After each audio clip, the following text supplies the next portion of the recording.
Hi everyone, it's Nancy here and I'm back with some more videos for my December daily. I just wanted to quickly show you the front cover that I made. As you know, I am doing mine in my normal album, so it's going to be like Project Lifestyle, but I did just want something to segregate it from the rest of the layouts in my album. So what I've done, I've taken this Hamley screen print of acetate piece, transparency, that's the word. And I'm going to use that as the divider. I want to make it quite simple because, as I say, it's just going to go in my album. It's not going to go in a page protector or anything. So I am going to fuss about quite a bit with this layout, and then think I've finished it, then change my mind completely, as we often do. So I know that I wanted to just include a bit along the bottom with December on it. I do have that bit that's quite hard to see. It's a cutout of my cameo, and you can see it clearer there against my desk. And I did just edit a bit out there because I did fussy cut out that banner from the My Mind's Eye Christmas pad, which was a couple of years ago, I think. I am inking everything in a brown ink, and that's something I'm going to do throughout this album. And so I'm just inking all the edges here. And as I said, I was planning to use that December. I also have a bit of the Pow glitter paper, which was an offcut from what I used for my numbers. Sorry guys, recording cut out there. So as I said, I'm just using an offcut of that Pow glitter paper and then a piece of Lily B Designs paper that I had a small bit in my stash. I did ink up that cameo cut, which was the same piece that I used for the snowflakes of my numbers, because I thought that would be quite good because it will kind of match in. But after I mess around with it, and you'll see me put it down, in person it kind of was showing up better than it is on the video. But I wasn't convinced, but I decided to go with it because, as I said, I didn't want this to be too fussy. So I'm just layering up those sort of banner pieces, and then this is the cut apart piece that I've just inked up, and I'm just going to put that at the bottom there to add a little bit of interest. Of course, you do have to be conscious of what's on the back, so I did make sure that there was nothing kind of really offensive showing as such that was going to kind of really clash. And I'm using my ATG to stick that down on the transparency because actually I think that's going to be the better of the my adhesives. I do, with my wet glue, stick down this December, and I kind of fuss about with it quite a lot, but I think I'm done with it. I think that it's worked, and I do zoom in there so you can kind of see it a bit better. But I don't know, I'm not overly convinced, and then I try running my ink dauber over it again to kind of make it show out a bit more, but decide no, that doesn't work, so I've ripped that off, and I pulled these stickers out, which I did pull out originally to use, and then decided against it because I saw that die cut, but I decided that actually these are going to be much bolder. These are old stickers that I've had in my stash. They are called Cheer, and they are a sort of brown and red. So they are going to kind of go with the rest of my sort of theme. And I am just using my wet glue to stick those down. And it's nice because it's an extra sparkle on there. And it does make it, really bold and clear. And you just really couldn't see the other die cut piece. So I'm really happy with how that looks, and said it adds a lot of interest. I did think about using those to put the numbers down as well, but decided that was going to be a little bit OTT. So I have these Heidi swap ones that came in a Scraptastic kit, and I'm just going to put 2014 in there, so it is quite small. And there you can see the close-up. So now I'm starting on my pages, and there you can see I was just showing you how I'd kind of made my base pages as such. I'd put down, I'd cut my papers down and had them ready. I have just made this template just so I can lay them down so you can kind of see how I'm working without the glare of the page protector.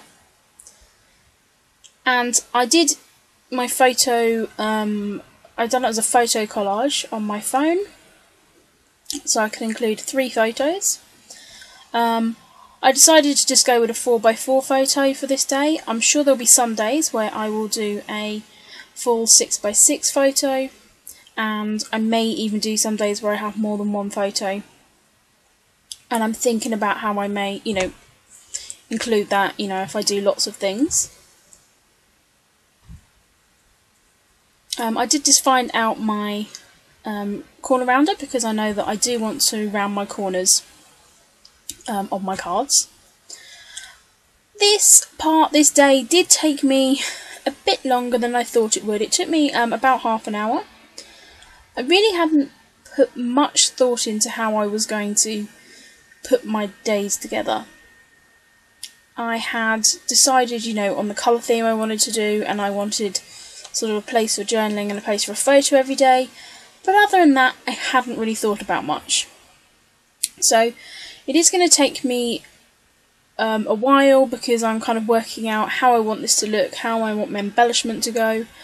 I do realise that I'm going to need to find, suitable journaling sort of paper for most days, because where I've just put the background paper in, none of them are kind of really ideal for journaling on. So I do need to think about that. So really this first day, it was me kind of thinking about what I wanted to do and how I was going to get this to work.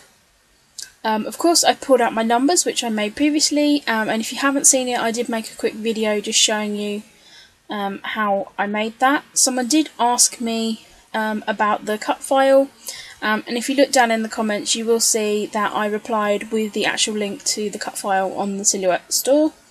I think the Silhouette store still has their Black Friday Thanksgiving sale, so everything was 40% off, I think, on the cut store or something like that, but they were all like real, a bargain. They also had money off the subscription service as well, so that is another way if you do want some cut files. That's what I do. I do have a subscription, so I don't have to necessarily worry about getting cut files, because I always have way too much, because I don't actually do much on my Cameo, but I am falling back in love with it. So I pulled out this this Project Life card, and that was from the Merry and Bright? The Joy? It was one from last year. It was like the mini kit from last year, and those colours worked really well. So I've just pulled that out to use for my journaling card. As I said, I'm inking everything with brown ink. It's the Rich Cocoa, I believe, from Memento. And so I'm just going to stick everything down. I'm just using that L Studio little banner, and then I'm sticking my number there to the top. And as I said, I want my cards to be, quite simple. I don't want them to be, overly, embellished, but I just want to add a little bit of decoration. And I said I'm really happy with how that looks, and actually the numbers, now I've looked at them and kind of tried to use them, they're actually the perfect size. They take up just the right amount of room on my layout. I do just sprinkle this card with a little bit of gold Highly Swap Colour Shine, because I know I want to do my journaling on there, and I'll need a chance for that to dry. So I've just taken this collage photo, which is of my Advent calendar, my Advent candle, and my coffee mug, which is my new festive coffee mug. So that is what my photo is of, and I'm sorry I'm a little bit off camera here. I did zoom in and forget to kind of zoom out a bit. And I've used one of those Jenny Bolan sort of flashcards. I've used a cut apart piece from the new Ellie Studio Christmas range, and then I'm using a brad from the My Mind's Iron set that Sharon sent me, and I'm just using one of my felt snowflakes that you can see there, and I'm putting the brad through that, so you can kind of see now I've moved that card up. It did take me a couple of attempts to get that in the right place, and I'm happy that that's overlapping, because I'm just going to cut that side of that little place card off. I'm using some more offcuts from that Power glitter paper. I felt it just needed a little bit of something else to make it pop, so I've just cut a couple of strips even, and just stuck that behind that photo mat there. And again, that just adds enough little sort of bling to that page. And I said I really like how they look together. So I just cut that side bit off, and of course I'm now going to round my corners, and this is just a really old corner rounder I've had for a long time. And of course I'm now just going to ink around the edges, and that's something I need to remember to do every day, just so everything works. I've just got this brown Zig pen, and I'm basically writing how this is my first day back at work, full day back at work since I've been poorly. So I thought I needed to take my Christmas cup to cheer me up because I need a lot of coffee. And I then mentioned about how I asked my mum that I wanted the traditional advent calendar out this year, and she managed to find that up for me, and also how I had an advent candle. So that is just a quick little bit of journaling for this. So I hope you've enjoyed this really quick process video, and I'm hoping to be posting these probably not every day, but you know, sort of a recap, probably sort of 2 or 3 of these videos a week. So I want to thank you very much for watching, and I will speak to you all again soon. Thank you very much. Bye.